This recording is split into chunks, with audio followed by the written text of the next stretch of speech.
अगर आप एसएससी के किसी भी एग्जाम की तैयारी कर रहे हो तो सबसे ज़्यादा स्टूडेंट्स को जो परेशानी होती है वो होती है इंग्लिश सब्जेक्ट की तैयारी कैसे करें। क्योंकि सारे जो टीचर्स हैं वो रैंडम डिसऑर्गेनाइज्ड वीडियो बनाते हैं, कंसेप्ट ओवरव्यू कुछ भी नहीं होता है और डायरेक्टली पीवाईक्यू स्टूडेंट्स के सामने फेंक देते हैं। और जितनी स्टडी हुई है उन पीवाईक्यू को देखकर स्टूडेंट्स को लगता है कि यार मैं अभी बहुत पीछे हूँ। तो वो एक मिस इन्फॉर्मेशन और कन्फ्यूजन हो जाता है और कहीं ना कहीं इसका डायरेक्ट इफेक्ट स्टूडेंट्स के माइंडसेट और कॉन्फिडेंस पर होता है।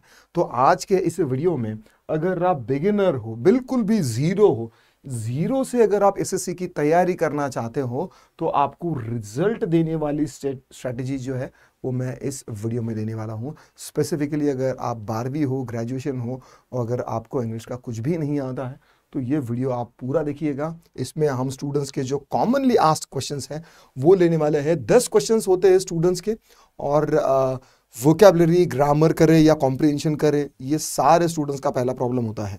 क्या होता है कि सर ग्रामर पहले शुरू करूं या फिर वोकैबुलरी करूं या फिर कॉम्प्रिहेंशन शुरू करूं। ये कंफ्यूजन जो है ना ये आपके दिल से और दिमाग से पूरा निकल चुका होगा। स्टूडेंट्स मुझे पूछते हैं कि सर पहले ग्रामर करूं या वोकैबुलरी करूं। अगर आपको भी ऐसा लगता है या फिर कंफ्यूजन में है आप कि ग्रामर शुरू करूं या फिर वोकैब शुरू करूं तो इसका आंसर आपको मिलेगा। कॉम्प्रिहेंशन नहीं आता, आपको पढ़ने में डर लगता है तो क्या करना है, ये भी सारी चीजें हम आज के वीडियो में डिस्कस करेंगे। वोकैबुलरी को रोज कैसे याद करें, ठीक है। वोकैबुलरी वर्ड्स जो रिपीटेटिव वोकैबुलरी होती है उनको कैसे अपने इमोशनल कनेक्शन के थ्रू आप याद रख सकते हो। ग्रामर रूल्स तो बहुत सारे हैं लेकिन याद नहीं होते। जो काम के रूल्स है वो आइन टाइम पर धोखा दे जाते हैं, तो वो कैसे सॉल्व करें। पैसिव वॉइस का नरेशन में बार बार गलती हो जाती है। उसके बाद कॉम्प्रिहेंशन कैसे पढ़े ताकि आंसर्स जो है वो जल्दी दे पाए। ये टोटली कॉमन स्टूडेंट्स की प्रॉब्लम है। वर्ड्स का मीनिंग तो पता होता है, ऐसा मुंह के सामने, आंखों के सामने होता है, लेकिन एग्जाम में ना खुश हो जाता है पूरा। ऑप्शन कंफ्यूज हो जाते हैं या फिर ऑप्शन कंफ्यूज करते हैं। एरर डिटेक्शन कैसे सीखा जाए, ये भी एक इंपॉर्टेंट पॉइंट है। एसएससी में कितने, एसएससी के लिए कितनी वोकैबुलरी आपके पास होनी चाहिए, ये भी इसका सटीक आंसर मैं आपको दूंगा। और क्लोज टेस्ट हमेशा गलत क्यों हो जाता है और सही करने के लिए आपको क्या करना होगा, ये सारी डिटेल आपको इस वीडियो में मिल जाएगी। तो पहला सवाल है कि पहले ग्रामर करे या वोकैबुलरी करे। देखो सबसे पहले आपने बेसिक ग्रामर जो है वो करना है, जैसे कि parts of speech, parts of speech, ठीक है। मैं हमेशा कहता हूं कि इंग्लिश बोलने के लिए ग्रामर स्टडी करने की जरूरत नहीं, बिल्कुल भी नहीं। लेकिन अगर आप भारत के किसी भी डिपार्टमेंट में अगर गवर्नमेंट जॉब करना चाहते हो तो आपको ग्रामर आना ही चाहिए। अब पार्ट ऑफ स्पीच जो है ये आधे इंडिया के जो स्टूडेंट्स हैं उनको ये नहीं पता है। अगर उनके सामने अगर 1-1.5 किलोमीटर का सेंटेंस दिया जाए तो इसमें नाउन कौन सा है, प्रोनाउन कौन सा है, एडवर्ब कौन सा है, एडजेक्टिव कौन सा है, कौन सा कंजक्शन है, प्रीपोजिशन कौन सा है, ये सारी चीज़ें जो जो सिलेक्शन हासिल करते हैं ना उनके सामने ऐसे वो वर्ड्स नाचते हुए आते हैं, वो उनको ऐसे पहचान लेते हैं। और फिर एरर डिटेक्शन में आपको सबसे पहले सही उसका आंसर क्या होगा वो अगर पता चलेगा तो ही आप उसका एरर डिटेक्ट कर सकते हो। तो पहले 1 से 2 वीक में आपको ये जो है ना पार्ट्स ऑफ स्पीच ये आपको मतलब ऐसे करने हैं कि मतलब एकदम से पक्के हो जाए। अब इसको कंसेप्ट वाइज कैसे आपने याद रखना, इसके लिए मैंने एक प्रॉपर वीडियो बनाया है जिसमें नाउन है, घर का एक मेन ग्रामर फैमिली बनाई है, नाउन है और उसकी बीवी है, वर्ब, ठीक है, और इन दोनों को एक बच्चा है वो है प्रोनाउन। जहाँ पर बाप नहीं जा सकता, जहाँ पर पिताजी नहीं जा सकते वहाँ पर बच्चों को भेजा जाता है काम के लिए। नाउन की जगह पर जो जाता है वो प्रोनाउन कहलाता है। और फिर इनको एक बेटी है, बड़ी बेटी का नाम है एडजेक्टिव। वो हमेशा अपने पापा की और अपने भाई की साइड लेती है। वो हमेशा कहते हैं कि मेरे पापा ग्रेट है, मेरा भाई ग्रेव है। नाउन और प्रोनाउन के बारे में एक्स्ट्रा इंफॉर्मेशन देने वाला वर्ड एडजेक्टिव है। दूसरी बेटी है उनकी एडवर्ब, वो अपनी माँ की लाडली है, वो हमेशा अपनी माँ की काम में हेल्प करती है। मॉम वर्क करती है, कैसी, क्विकली, इजीली, ऑटोमेटिकली, वो माँ के काम को डिस्क्राइब करके बोलती है। फिर उनको एक डॉग है, प्रिपोजिशन, प्रिपो नाम का एक डॉग है। हमारे मालिक ने और मालिक के बेटे ने कौन सी चीज़ कब कहा कैसे रखी है वो सारी चीज़ पता है। इन रखी है, ऑन रखी है, आउट रखी है, बिसाइड रखी है, ओवर, इनटू, एट कैसे रखी है वो प्रीपोजिशन को पता है। इनमें इनके फैमिली में एक कंजंक्शन भी है, एक बिल्ली है। इन सारे फैमिली मेंबर्स में प्यार रहे इसके लिए वो काम करती है। 2 वर्ड्स और 2 सेंटेंसेस को जोड़ने वाला शब्द जो है वो कंजंक्शन कहलाता है। और एक इंटरजेक्शन भी है, वो एक तोता है। वो बस वो छोटे बच्चे नहीं जैसे घर में मुझे लोग ये उसका कहना होता है, उसके लिए वो बचकानी हरकत करता है, तो उसको बस 2-4 वर्ड ही आते हैं। वैसे इंटरजेक्शन के ये जो तोता है ना, उसको भी 2-4 वर्ड ही आते हैं। हुर्रे, आइला, राइट, इस तरीके के कुछ वर्ड्स बोलता है ताकि सबका अटेंशन मिल पाए। और इस ग्रामर फैमिली में एक और दत्तक लिया हुआ एक अडॉप्टेड भी सन है जिसका नाम है आर्टिकल। हर सेंटेंस में होता है आर्टिकल, राइट। तो पार्ट्स ऑफ स्पीच 9 है। ओल्ड ग्रामर मैंने पढ़ी है, उसमें 9 पार्ट ऑफ स्पीच है। तो ये आपको 1 से 2 वीक में आने चाहिए। ये पार्ट ऑफ स्पीच का जो वीडियो है, इस पर इसके कितने टाइप्स है, इनके एग्जाम्पल्स क्या क्या है, और एक्चुअल क्वेश्चन में आपको किस तरीके के एग्जाम्पल्स आते हैं, ये सारी चीज़ें मैंने नीचे मैं आपको वीडियो की या फिर प्लेलिस्ट की लिंक दे दूंगा, वहाँ से आप चेक कर सकते हो, ठीक है। और फिर तीसरे वीक से आपने क्या करना है, डेली जो हाई लेवल की वोकैबुलरी है और थोड़े से एडवांस ग्रामर के रूल्स है, उसके पास आपने जाना चाहिए, ठीक है। अब दूसरा सवाल यह है कि सर कॉम्प्रिहेंशन नहीं आता, क्या करूं। एक पैसेज दिया हुआ होता है, 3-4 पैराग्राफ दिए होते हैं, और उसमें से फिर आंसर्स को ढूंढना होता है। सर मेरी रीडिंग कमज़ोर है, अंडरस्टैंडिंग कमज़ोर है। देखो, आपको ज़रूरत नहीं है कि आपको पूरा पैसेज समझ में आना चाहिए। यहाँ पर रेस क्या है कि कौन सही आंसर्स दे पाएगा। तो इसके लिए कुछ स्किमिंग स्कैनिंग टेक्निक होती है। बच्चे क्या करते हैं कि पहले पैसेज पढ़ते बैठते हैं और उसके बाद फिर क्वेश्चंस को मतलब एनालाइज करते हैं और फिर बाद में दोबारा पढ़ने जाते हैं। तो ऐसा नहीं है, पहले आपने क्वेश्चन से पढ़ने होते हैं, ठीक है, मतलब एकदम फास्ट क्वेश्चंस पढ़ने होते हैं, और उसके बाद फिर आपने क्या करना होता है कि पैसेज में जाना होता है और फिर कुछ हाईलाइट या फिर कुछ क्लूज वगैरह रख के आपको क्या करना होता है कि पर्टिकुलरली उस वर्ड के रिलेटेड आगे पीछे जो भी सेंटेंसेस है उसको स्कैन करना होता है ताकि आपको आंसर्स जल्दी मिल जाए। मैं 100% दावे के साथ कह सकता हूँ कि अगर आपकी थोड़ी सी भी अंडरस्टैंडिंग लेवल अच्छी है, ऑफकोर्स अगर नहीं भी है तो हम इस चैनल पर रेगुलरली इस तरीके के वीडियोस लाने वाले हैं जिससे आपकी कॉम्प्रीहेंशन अंडरस्टैंडिंग पावर बढ़े। देखो, मैं अगर आपसे हिंदी में कितनी भी तेज और कितनी भी फास्ट अगर बोलते रहूंगा ना, और आपकी लाइफ के बारे में कुछ भी सवाल पूछूंगा ना, तो इसका जवाब मुझे दे सकते हो, क्योंकि आपकी हिंदी की अंडरस्टैंडिंग यहाँ पर है।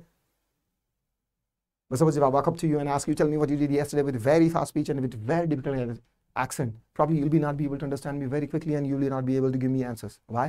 क्योंकि आपकी इंग्लिश की अंडरस्टैंडिंग यहाँ पर। तो इस इंग्लिश की अंडरस्टैंडिंग को हमें यहाँ पर लाना है, और ये तभी हो पाएगा जब आप एग्जाम ओरिएंटेड जो सिलेबस है उसको अच्छे से फोकस्ड और क्या कहते हैं कि उस माइंडसेट से पढ़ोगे कि आपको, हाँ, ये कुछ भी हो ये पोस्ट आपको चाहिए, तो ही आपको ये हासिल हो जाएगा। आपकी जिद है या नहीं, पोजीशन, देखो पढ़ाई तो सब करते हैं, लेकिन जिनकी जिद में दम है ये पोस्ट उन्हीं की हो जाएगी। जिद में दम है तो वो ऑटोमेटिकली आपकी बॉडी और आपका ब्रेन काम करता चला जाएगा, ठीक है। तो इसके लिए क्या है कि छोटे छोटे पैराग्राफ पढ़ने हैं, ये सारा चीज़ होगा हमारा। फिर एसएससी के पुराने कॉम्प्रिहेंशन जो है वो हम यहाँ पर सॉल्व करेंगे। रीडिंग हैबिट से स्पीड बढ़ेगी। डेली आपको रैपिड रीडिंग करनी होगी, 10 से 15 मिनट तक, अगले 3 महीने तक आपको रैपिड रीडिंग करनी है। प्रैक्टिस से ही आपको कॉन्फिडेंस आएगा। इसके लिए मैं टेलीग्राम की लिंक भी दे दूंगा जिसमें मैं डेली आपके लिए कुछ ऑफिशियल या फिर जो प्रीवियस ईयर की जो कॉम्प्रिहेंशन है वो आपको पढ़ने के लिए या फिर उनको सॉल्व करने के लिए देने वाला हूँ। और टाइम लगाकर यहाँ पर आपसे क्या हम सॉल्व करने वाले हैं। पहले क्वेश्चंस पढ़ना है कॉम्प्रिहेंशन के लिए, और उसके बाद फिर पैराग्राफ को पढ़ना है, और क्वेश्चन से रिलेटेड लाइन पर आपने क्या करना होता है, फोकस करना होता है। ये सिंपल चीज़ है। वोकैबुलरी को कैसे याद रखें, देखो रोज हम 10 वर्ड्स नए सीखेंगे, ठीक है, और रूट वर्ड्स सिनोनिम एंटोनिम्स के साथ सीखेंगे।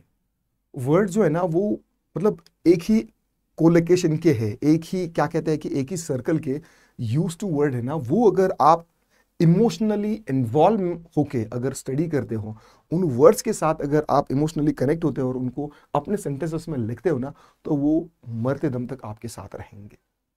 ये वोकैबुलरी वर्ड्स को कैसे याद रखना है, देखो रट्टा मार के आप कुछ वर्ड्स कर लोगे, याद कर लोगे।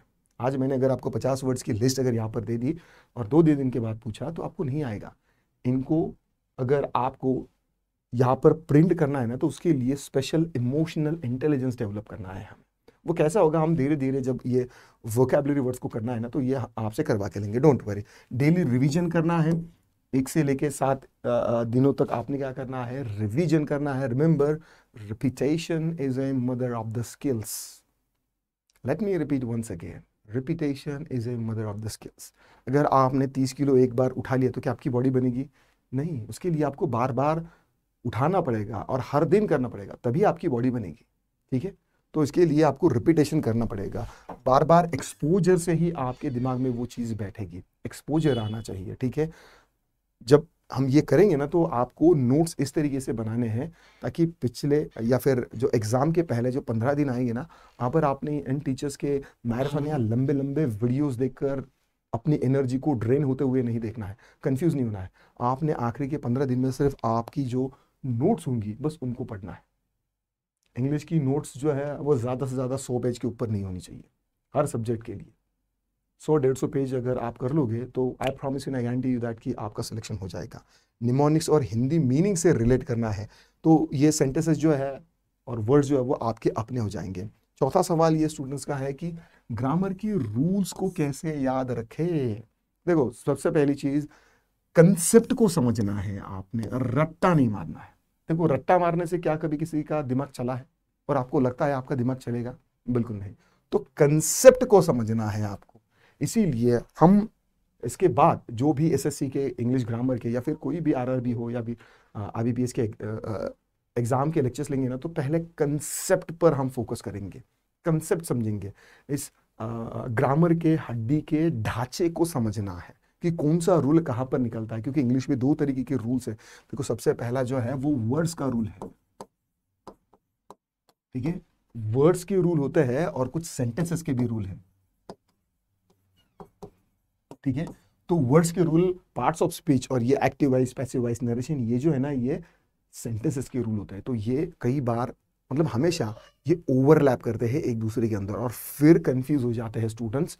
और ये सिलेक्शन एसएससी का जो है ना, एसएससी के ये प्यारे और फेवरेट क्वेश्चंस है जिसमें ओवरलैपिंग होती है और स्टूडेंट्स को कंफ्यूज करना ही उनका काम है। और ये एसएससी जो बोर्ड बना है ये आपको पास करने के लिए बना है क्या?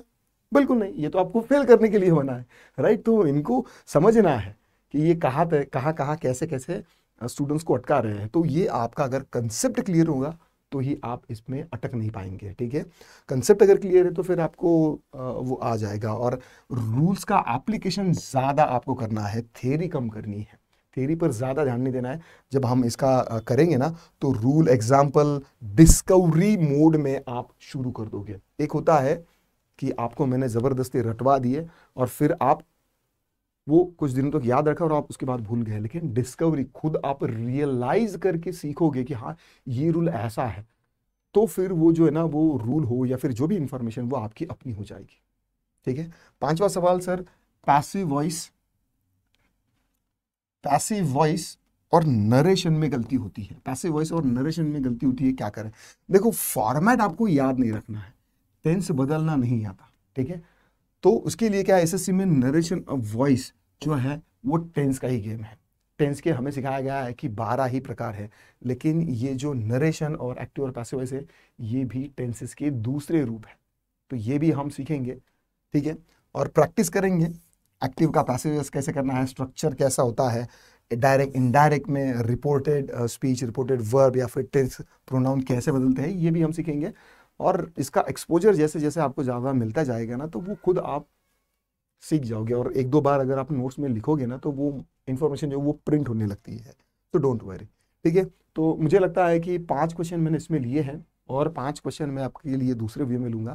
मुझे लगता है कि वीडियो थोड़ा सा लंबा हुआ है। अगला वीडियो जो है मैं प्रिसाइजली बहुत कम रखूँगा, क्योंकि मैं I don't want to be an energy vampire कि आप मेरे वीडियोस 1-1, 1.5 घंटा देखो और बस यूं ही मैं इधर उधर की बातें करूं। सो आई होप आपको ये वीडियो पसंद आया होगा। लाइक करिएगा, शेयर करिएगा एंड वीडियो कैसा लगा आप मुझे कमेंट में ज़रूर बता सकते हैं। This is all for this video. I will see you soon in the next video. Till then bye bye.